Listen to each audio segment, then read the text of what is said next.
Hey guys, how's it going? I am WWE Hall of Famer Lita, welcoming you to General Admission Wrestling. Over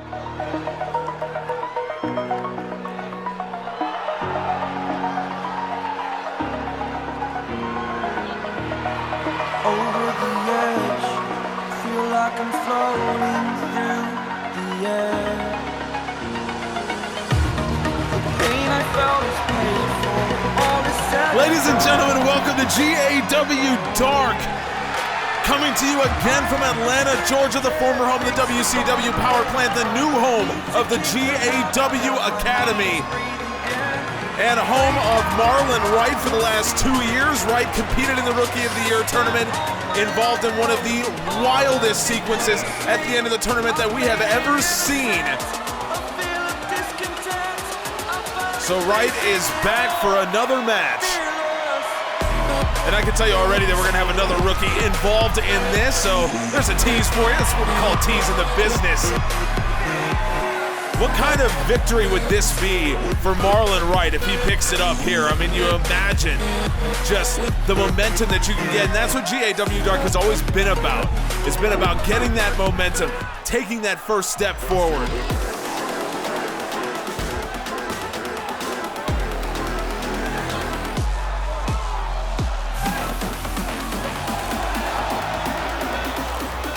Whoa.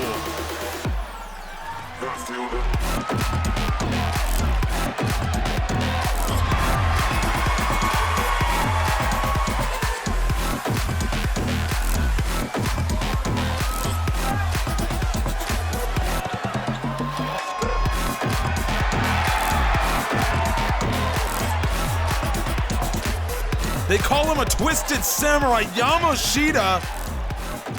He has been making his rounds across the underground and now has found his way to GAW. Yamashita is a classically trained martial artist, but one who is not exactly traditional in his application of his martial arts. Those of us who grew up around kids that learn, say, karate, for example, you know that martial arts, generally speaking, are supposed to be used in self-defense. Not exactly how Yamashita views that particular art form. Pop full of them bad, cause I be killing it. Play around with them bad, cause I be killing it. I don't think I'm stacked, cause I be killing it. Yeah, I take your girl, cause I be killing it. Pop full of them bad, cause I be killing it. I be killing it. Play around with them bad, cause I be killing it. I promised you another rookie, and it's Adonis Carter. One of the most highly touted, one of the most well-scouted rookies in the history of the GAW Academy, but one whose Rookie of the Year tournament was cut short due to an upset at the hands of Frankie Omega Jr. Carter was one of the fan favorites in Atlanta, and you can hear it here from the Atlanta faithful that watched him grow. No Satan Cedric with him. We know what that means. Satan must be out conducting business somewhere or other. These three men are going to go to war, and it's Marlon Wright going straight after Yamashita. You can see the size difference already. Carter's an incredible athlete. Yamashita is going to have the size advantage, but Marlon Wright, spring-loaded, just drops him right in the jaw. Now Yamashita turns his considerable strength back around to Wright. Now Yamashita and Carter going at it. Carter going to use his speed.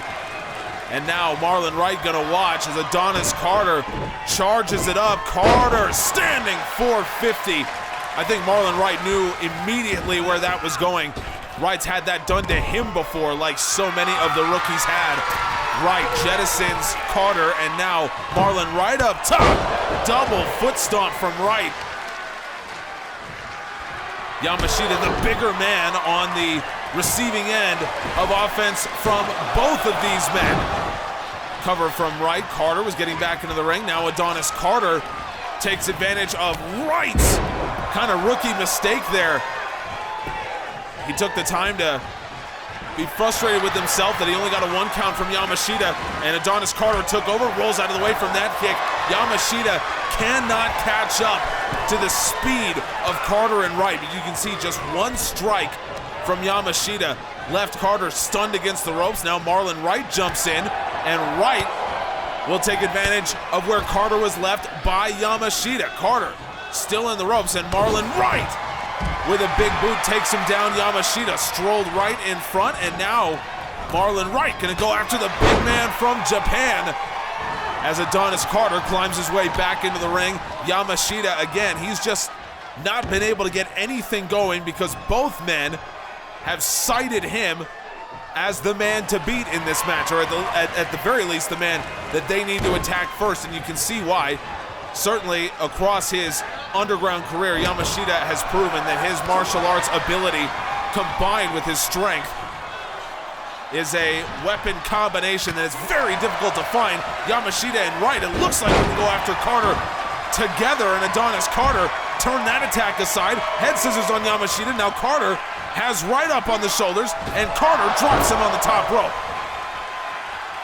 Never underestimate Adonis Carter's athleticism and speed. Seated moonsault off the top rope, leg hooked. Marlon Wright kicks out. Adonis Carter very nearly made them both pay for going after him together. Frog splash from Carter. Yamashita back in the ring, and Carter, Carter watches Yamashita fan on that, but Marlon Wright catches up to Carter. Carter was going to go to work. We saw it so many times in the Rookie of the Year tournament. Marlon Wright had other ideas. Carter again has Yamashita fanning on that right, and this time takes him down with the head scissors. Now Carter will charge it up again. Here we go. Carter standing 450. I think Marlon Wright might be kicking himself because Adonis Carter was going, I think, to take Yamashita down. We saw it so many times. Carter, beautiful butterfly suplex, rolls through. Let's not forget here, Yamashita weighed in for this match at 279 pounds. Adonis Carter is just tossing him around like a rag doll, but now Carter is ragdolled by Marlon Wright, who goes straight into the ground and pound. Yamashita still down from those attacks by Carter, now just starting to make his way to his feet as Wright starches Carter, and now Carter rolls in behind Yamashita. Yamashita able to catch him, and now Carter levels the elbow up, and another elbow straight to the face. Now Carter turns his attention to Wright. Now it's Adonis Carter with a swinging neck breaker. Yamashita has to exit the ring again. He has been absolutely squelched out by these two. The game plan has been phenomenal. Marlon Wright just caught Adonis Carter coming in. Elbow in the count. Oh! Wright with the elbow took Carter down. Now Yamashita. Can this be his first offensive sequence, really, of this match? It looks like it can be, as Yamashita has Wright stuck in. Yamashita with a slam. Stomps him down, but Carter's back on his feet. Now Carter baiting Yamashita to come into the corner, and the man from Japan did, but Carter was baiting him in. Now Carter from his back. Carter baited Yamashita in. Chicago Masterclass. Adonis Carter hooks the leg. Wright won't get there. Adonis Carter, the rookie, has just beaten the unhinged underground martial artist. Here's another look. Carter was going to go to work. Marlon Wright stood in his way. There's a look at the elbow from Wright. Now Yamashita stomp on Marlon Wright, but Carter had gotten straight back to his feet, and there's the Chicago Masterclass. Adonis Carter, his return to Atlanta punctuated by a massive win. We still have one more three-way match to get to later tonight.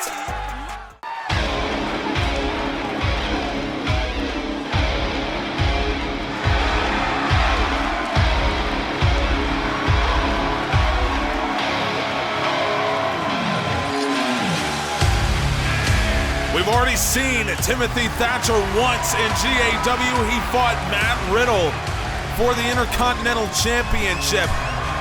It was an incredible match, but Thatcher fell victim, as so many have, to the Matt Riddle knee strike that has helped him retain the IC title for almost 200 days. Thatcher returns to the scene of the crime, so to speak. GAW will play host to his second match.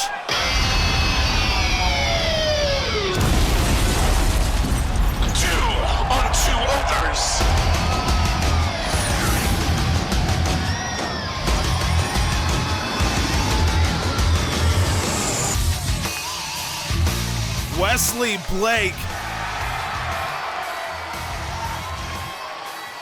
I'm excited. I am excited for this, and I'll tell you why. These are the kinds of guys that go all out when it comes to GAW Dark.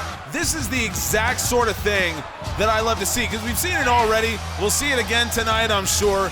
These are the kinds of guys that know that getting a big win on Dark could mean the difference between a long, illustrious career in GAW and moving on to the smaller stage.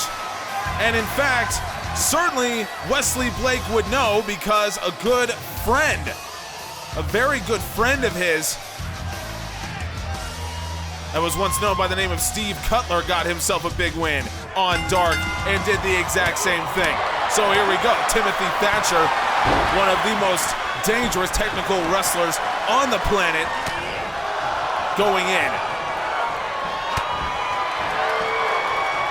Now here's the thing about Wesley Blake.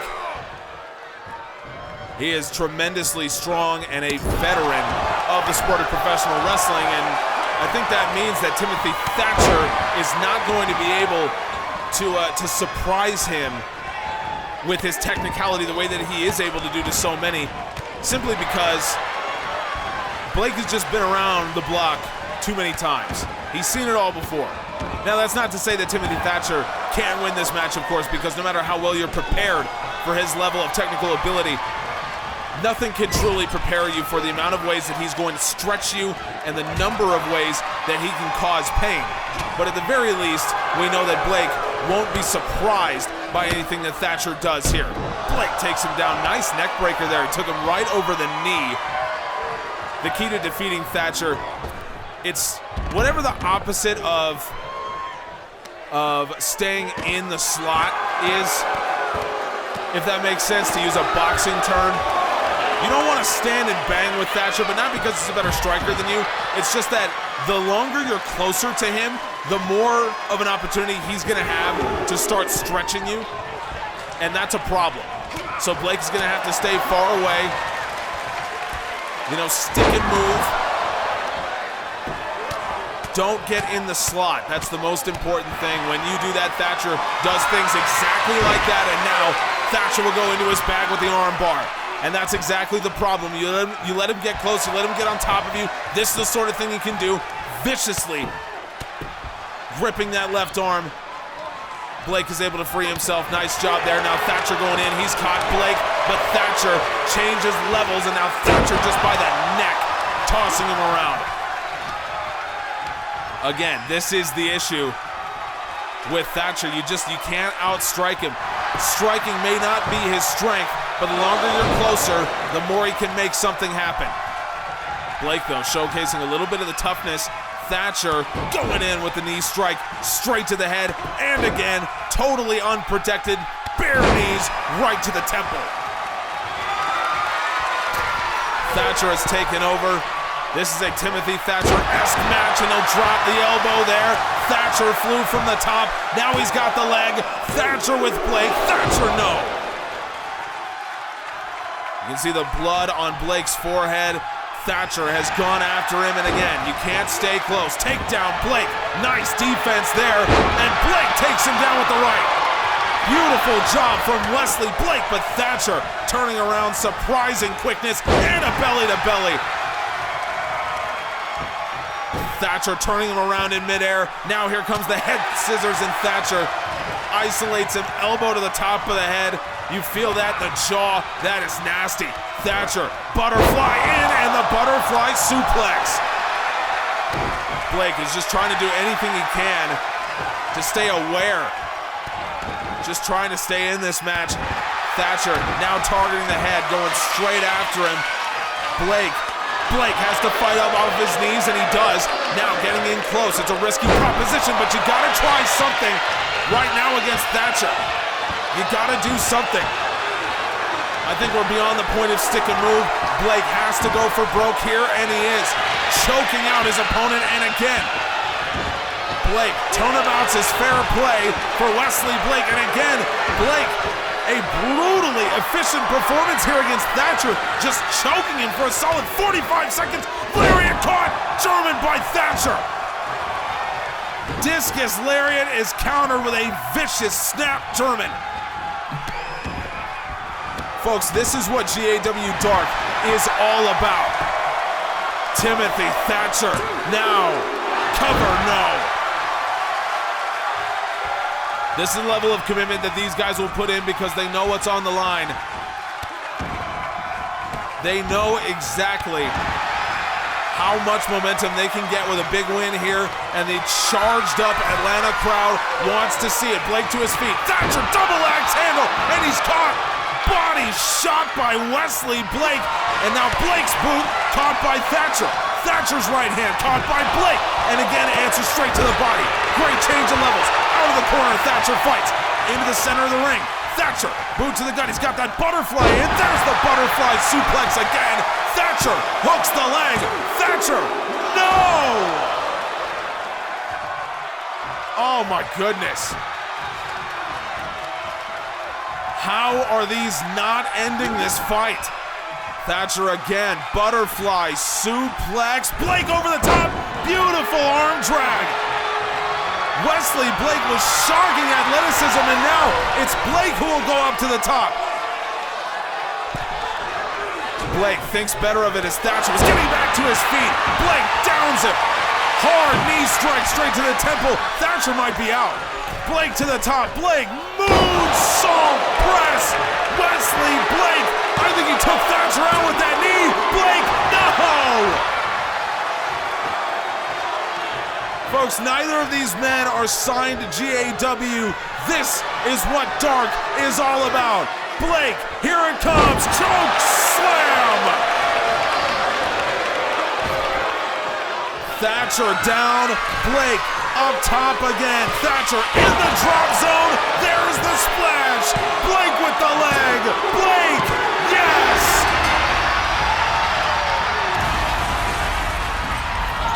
Wow. These fans in Atlanta had no reason to be invested in this match, but they almost blew the roof off this place. 300 strong in Atlanta, hanging on every move as Timothy Thatcher and Wesley Blake tear the house down. An incredible performance. But Wesley Blake is the one that finishes it off. That splash will take another look. Blake somehow survives the technical and painful masterclass that Timothy Thatcher put on. What a match.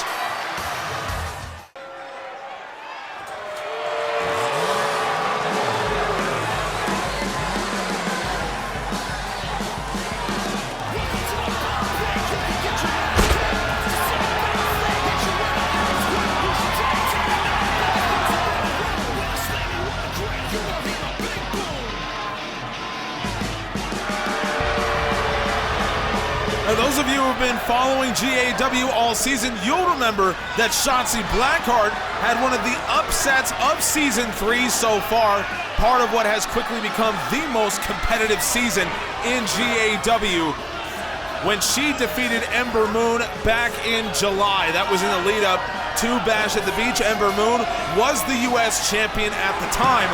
Blackheart defeated her in a non-title match, which entitled Blackheart to fight for the championship the following week. Ember Moon got her win back on that occasion, so Blackheart came up just short of winning the United States Championship. But it was one of the few times that we've ever seen a champion in GAW lose in any kind of match, non-title or otherwise. GAW champions have a tremendous record going all the way back to our inception in 2005. Shotzi Blackheart going down the list, the short list of people to win an eliminator match like that, which gives everyone else hope when they're in the ring with a champion.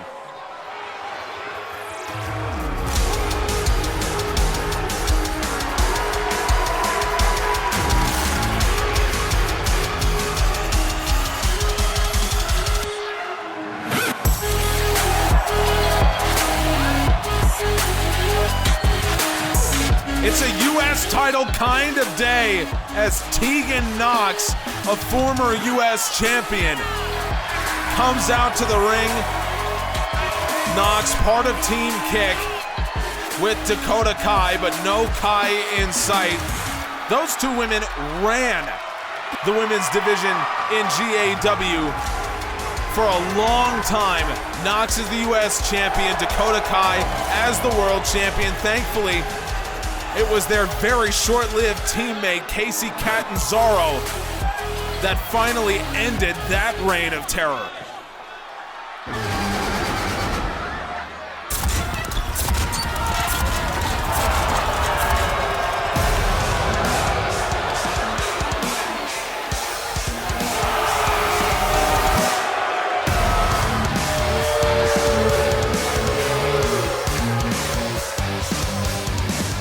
Did I say it was a U.S. champion kind of night?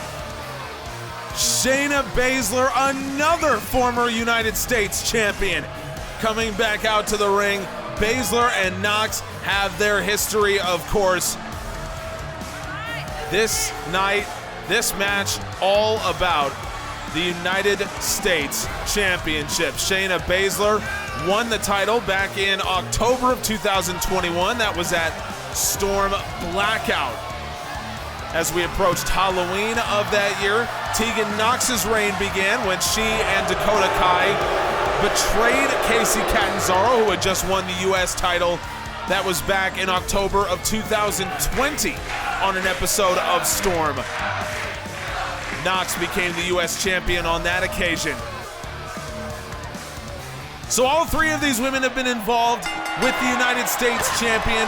Of course, the current champion, Sonya Deville, has herself some serious issues to deal with, whether it's Lacey Evans or Bianca Belair. We saw Evans defeat Belair in an incredible match last week. And Evans fought off the incoming attack of Sonya Deville. It seems as though Lacey Evans has all the momentum going towards the U.S. Championship. Currently, Ronda Rousey is still the record holder in that regard. 6 title defenses across her reign as the inaugural U.S. champion. The record for longest reign belongs to Ember Moon, who held it for 271 days beginning at Nitro when she defeated Shayna Baszler. That started back in March of last year. She lost the title in December to Sonya Deville. Now Shayna Baszler going after both Tegan Nox and Shotzi Blackheart. Baszler is the best striker in this match, most experienced MMA practitioner in the contest, as Shotzi takes her to the outside. Shotzi, a longtime professional wrestler, veteran of the sport. She's been around, she has done and seen it all. Meanwhile, Tegan Nox has dealt with her fair share of injuries across her career, which means that she does not have as much mileage as these two, so to speak, but she is a terrific athlete. And of course, her striking prowess, demonstrated by her Team Kick allegiance, cannot be underestimated. Nox fights out of the corner. Shotzi look to take advantage. Now Nox, nice striking combination. Shayna Baszler back into the fold. Nox trying to go after her. Baszler ducks underneath that right hand from Nox. Now Baszler and Shotzi gonna go after Tegan Nox together. And a double slam from Baszler and Shotzi in a very interesting but albeit short-lived alliance between those two. Shotzi with a big-time DDT. Nox back to her feet. Blackheart's down, but Nox will go after Shayna Baszler instead. There might be some bad blood between those two. Knox with a double underhook German on Baszler. Now follow-away slam on Shotzi. Knox made 2 defenses of her U.S. Championship when she held it back in 2020. Casey Catanzaro, Rosita were the 2 that went after her. For Shayna Baszler, she made 3 in 129 days back in 2021. Kairi Sane, Rosita, and Charlotte Flair all went down at the hands of Shayna Baszler.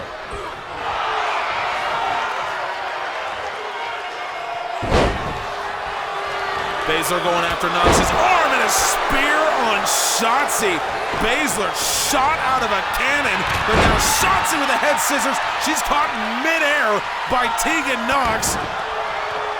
Shotzi just stunned as Knox blasted her with a right hand mid-head scissor.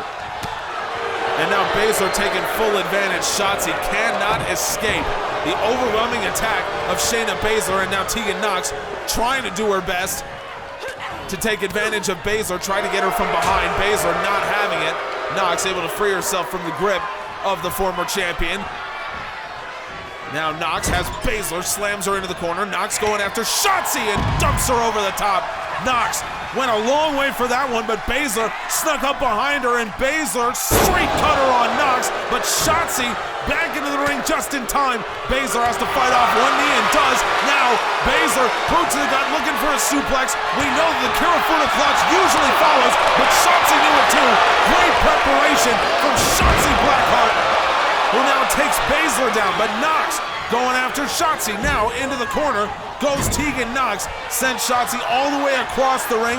Baszler on the outside. Knox drops Shotzi. Knox off the middle rope. Canadian destroyer from Knox. Knox goes a long way to make the cover. Shotzi's in trouble. Baszler won't get there. It won't matter. Shotzi somehow kicks out. Baszler avoids the rolling soul butt from Knox, starches her with a drop kick, now a right hand. Knox with a judo toss on Baszler. Shotzi staggering her way to her feet. Knox with an overhand right. Knox sends Baszler out of the ring. Baszler hanging on. Knox turns around looking for Shotzi. German suplex. Shotzi having to get away from Knox as Shayna Baszler re-enters the fold. Knox hoists her up and pitches her forward with that face breaker. Tegan Knox is taking over. She's looking good, but that one's caught by Baszler. Sweep the leg, Shayna, my goodness. And a ripcord on the right. Tegan Knox went from control to in serious trouble. Now Baszler, Kirifuda clutch, she's brought her down. Knox may be up, but Shotzi is just in time. And Shotzi celebrating. Baszler thinking she can get away with that one. It won't happen. Shotzi able to free herself. Now Baszler takes her down. That Kirifuda clutch certainly would have ended things here. Shotzi looking for a discus right. Baszler turning it aside. Now Shotzi has to free herself from Baszler's grip. She does. And a gut-wrenching elbow. Shotzi snaps Baszler down onto the knee. Now Shotzi takes Knox down, arm first. Pitches her head in as well. Fujiwara armbar. Shotzi lets go. I think she's got something else in mind. Shotzi going up top. Senton bomb from Shotzi Blackheart going for the cover. Baszler, she's not going to get there. Shotzi Blackheart wins. Picking up right where Baszler left off because the Kirifuda clutch had left Tegan Knox absolutely incapacitated. Knox had not moved since that Kirifuda clutch had been in. Surely the match was over had Shotzi not been there in a very, very timely manner. But Shotzi doing exactly what you're taught when you're in a three-way match. Take advantage and be quick and efficient. Shotzi was. And in our second three-way match of the night, Shotzi Blackheart turns heads here in Atlanta. It's another shocking win for Shotzi in just her third GAW match. Maybe more in the future of the fan favorite.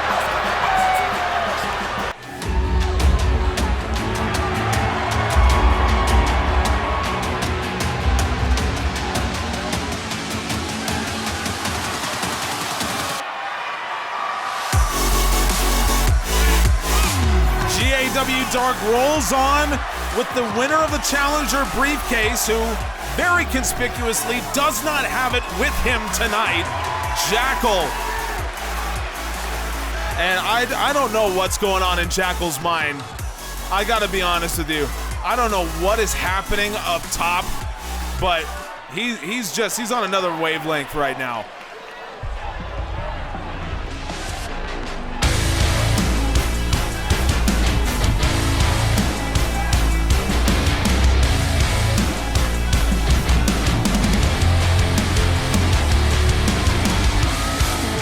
Time I was fun, I used to be happy, but that means nothing to me no more.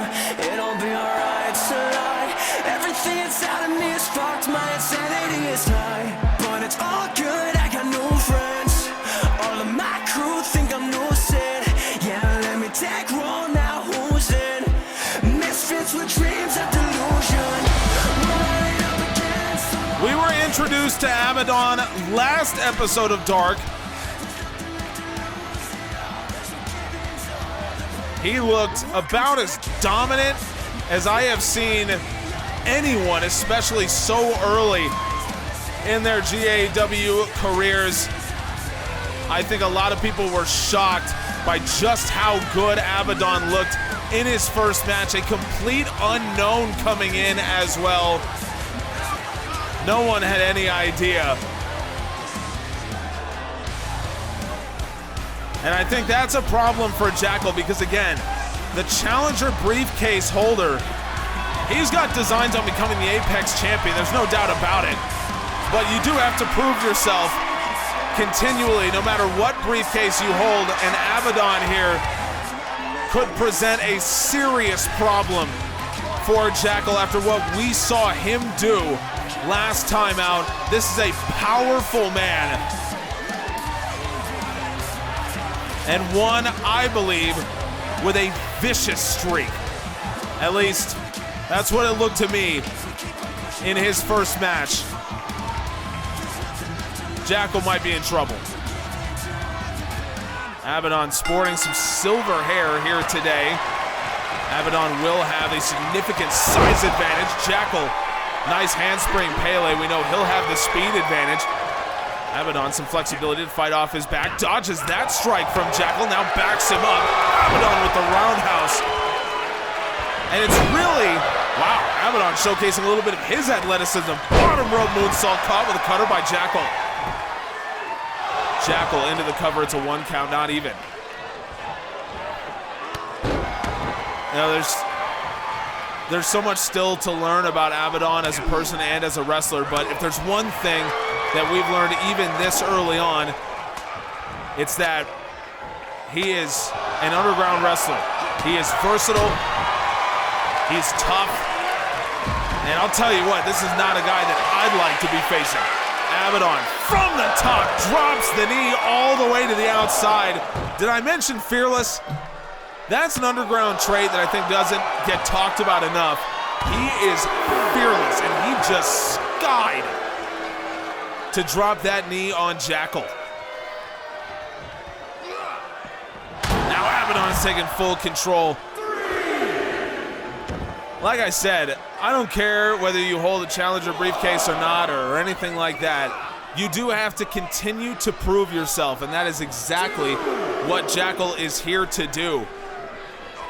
Unfortunately for him, Abbadon right now is proving that he is a vicious competitor and incredibly polished for someone as unknown as he is. It's very rare that you see someone like this that you're just thinking, I don't know anything about him. How is it possible that we don't know anything about this guy? You don't see someone who is this good be a complete unknown, and yet here we are. Well, Jackel doing his best to fight back here on the outside. Abbadon rolls to his feet, caught with a drop kick by Jackel, backflips using the momentum into the DDT. That is the X factor that Jackel brings. Incredible aerial prowess and creativity that you will only find in traditionally trained lucha wrestlers. There is a level of creativity, I believe, that is exclusive to that style. Jackel absolutely embodies it. Jackel will break the count to the outside. He goes. Abbadon was waiting for him, sends him all the way across. Right hand, Jackel still on his feet, maybe not for long. Abbadon gets him up, powerbomb position. Abbadon drives him straight on top of the barrier. Nasty from the big man. Into the ring he goes. Jackel watching on. Abbadon with a tornado. Jackel gave him the nope treatment. Again, Abbadon showcasing the athleticism. You're not going to out-athlete Jackel, that much I can tell you. Jackel sends him in. Abbadon using the ropes to get to his feet. Still recovering from a couple DDTs on the outside. Jackel takes him down. Now up to his feet. Jackel, couple knife edge chops. There's a third. Snapmare takedown and a kick. A real punt right to the back. But Abbadon kicks out. No troubles there for the unknown wrestler. And now Abbadon frees himself from Jackel's grip. Jackel still recovering from a big body shot. Now a judo toss from Abbadon. High velocity, lots of mustard on that thing as Abbadon going straight into the mandible claw. Abbadon has brought Jackel all the way down, but Jackel's feet landed underneath the ropes. Abbadon now gets Jackel to his feet, gets him up. Abbadon straight cutter. Coming right off the mandible claw. Now pin him. You can pin him right here. Abbadon will not. Instead, he's got Jackel to his feet.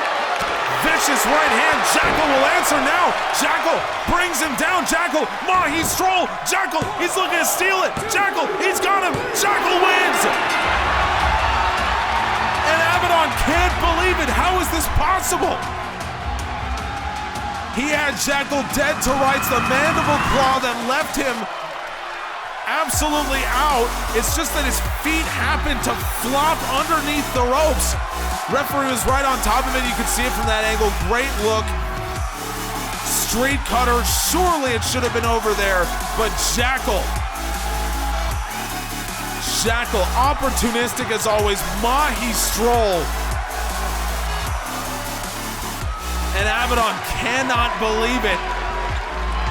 But he's got no one to blame but himself. I'm sorry to say, I hate to see Jackel win like that, but unfortunately, Abbadon can only blame himself. Jackel escapes with the win. Main event's next.